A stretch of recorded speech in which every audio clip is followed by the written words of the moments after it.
Selamat pagi pendengar Pro 1 RRI Anda. Terima kasih Anda masih bersama kami di 100,5 MHz AM 783 kHz pendengar di pagi hari ini. Dan topik menarik untuk kita bahas di pagi ini terkait dengan bagaimana BMKG wilayah NTT mengeluarkan peringatan dini cuaca untuk wilayah NTT yang berlaku mulai kemarin 28 hingga 30 Juli 2025. Yang dimana Kepala Stasiun Meteorologi El Tari Kupang Stineno Teek mengatakan saat ini wilayah NTT telah memasuki musim kemarau yang berpotensi mengakibatkan kebakaran hutan dan lahan atau karhutla. Namun saat ini wilayah NTT masih ada yang terguyur hujan ya pendengar, dan seperti apa nanti kita akan update informasi ini bersama dengan Kepala Stasiun Meteorologi Kelas 2 Kupang Bapak Stineno Teek yang sudah terhubung bersama kita di pagi hari ini. Selamat pagi Pasti. Selamat pagi Bu, selamat pagi para pendengar RRI semuanya. Iya, selamat pagi, semangat pagi Pak. Selamat pagi Bu. Baik, ya terkait dengan peringatan dini ya Pak Sti ya, di mana NTT sudah mengeluarkan bahwa 3 hari ke depan mengalami musim kemarau, tapi masih saja ada beberapa wilayah di NTT yang masih diguyur hujan. Itu seperti apa nih Pasti? Baik Bu, baik. Terkait dengan kondisi cuaca di wilayah NTT saat ini dan hampir di semua wilayah di wilayah Indonesia, saat ini memang kita sudah berada pada musim kemarau. Iya. Dan beberapa wilayah di Indonesia itu sudah berada pada puncak musim kemarau. Sehingga kalau kita lihat di banyak berita di media, terjadi kebakaran hutan yang sangat luas. Nah, untuk wilayah NTT sekarang belum berada pada puncak musim kemarau. Kalau berdasarkan data atau informasi dari teman-teman di stasiun klimatologi, wilayah NTT itu akan masuk puncak musim kemarau-nya di rata-rata di bulan Agustus sama bulan September.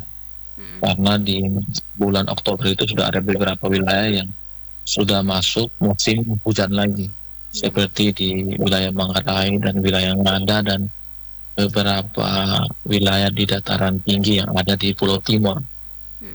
Nah, sebenarnya pada saat ini seharusnya wilayah NTT itu berada pada musim kemarau dan kondisi cuacanya itu harus lebih dominan kering.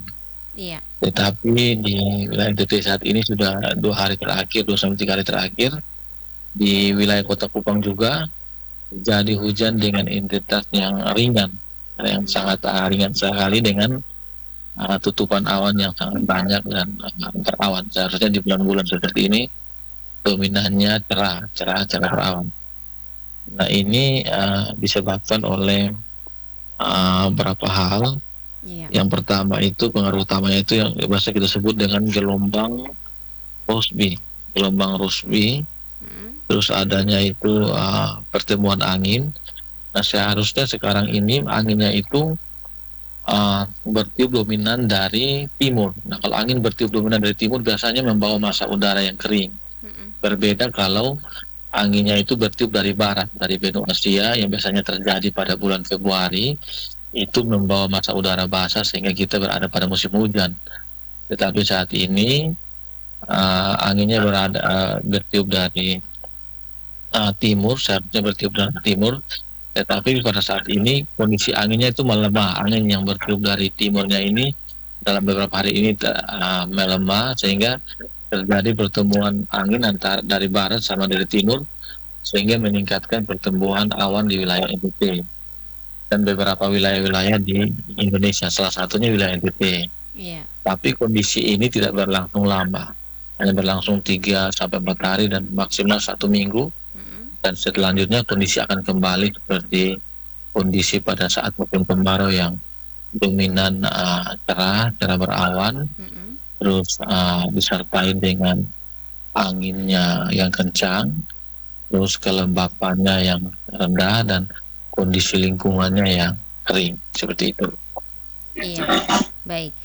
Nah, untuk wilayah NTT ini Pasti wilayah mana saja yang terpengaruh cuaca ekstrim atau yang nantinya ada kemarau panjang seperti itu? Ya, jadi sesuai dengan peringatan dini 3 harian yang kita keluarkan kemarin, Mm-mm. ada beberapa wilayah ya, yang saat ini perlu mewaspadai terjadinya potensi hujan sedang, Mm-mm. potensi hujan sedang akibat aktifnya gelombang Rossby ekuator, terus adanya pertemuan angin sehingga mengakibatkan pertumbuhan awan di beberapa wilayah, terus apa suhu muka laut juga di sekitar wilayah NTT yang masih tinggi sehingga mengakibatkan wilayah-wilayah yang berpotensi hujan sedang itu di wilayah Manggarai, Manggarai Timur, ditambah dengan Ngada dan Ende. Nah, itu yang perlu mewaspadai terjadinya hujan yang dengan intensitas sedang. Mm-mm. Sedangkan wilayah-wilayah yang lain itu kondisi cuacanya itu dominan berawan tebal dengan intensitasnya hujannya yang ringan seperti di wilayah Kota Kupang yang hari ini dari malam sampai dengan saat ini berawan tebal serta dengan hujan yang ringan dengan durasinya yang singkat saja. Terus wilayah-wilayah yang masih perlu diwaspadai angin kencang itu seperti di Saburai Jua.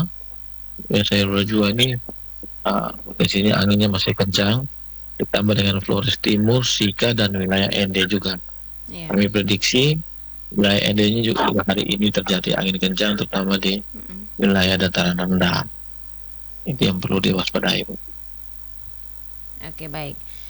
Nah, selain itu juga nih pasti apa yang dilakukan atau masyarakat lah untuk bisa waspada terkait dengan curah hujan yang tinggi ataupun dengan angin kencang ini.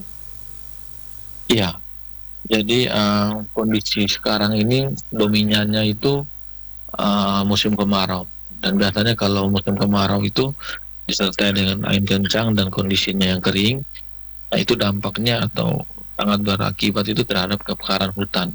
Hmm. Kebakaran hutan, terus potensi kebakaran itu yang sangat besar. Oleh sebab itu kami himbau kepada masyarakat untuk waspadai terhadap potensi kebakaran.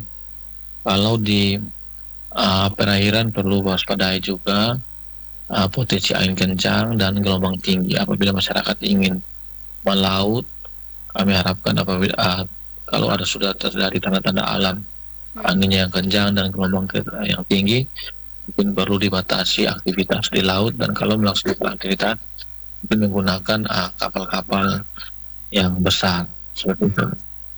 Oke, baik. Silakan dengan imbauan untuk masyarakat NTT khususnya di Kabupaten ND dan sekitarnya nih pasti.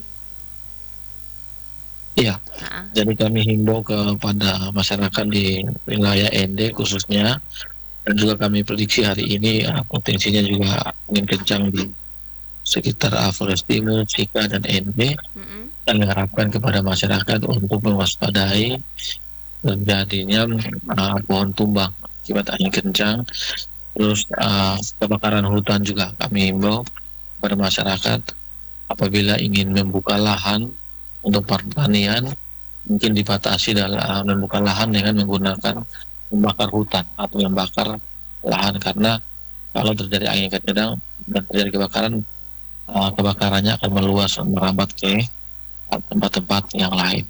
Ya, seperti itu. Baik. Ya, semoga ini bisa diwaspadai oleh seluruh masyarakat dan juga masyarakat Kabupaten ND secara khususnya ya pasti ya. Terima kasih Iya, atas iya, ya. informasinya. Ya, baik. Selamat pagi pasti, selamat beraktivitas kembali. Selamat pagi juga Bu, terima kasih atas kesempatannya. Baik, selamat pagi, semangat pagi. Semangat pagi.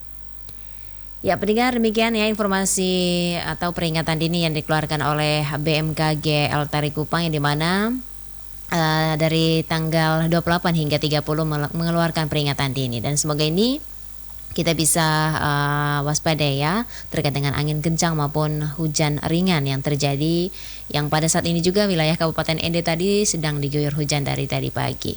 Dan pastinya informasi cuaca pendengar kami akan terus update ya ke ruang dengar Anda. Tetap bersama kami di Florate pagi ini, dan tentunya informasi lainnya nanti akan kami hadirkan sesaat lagi.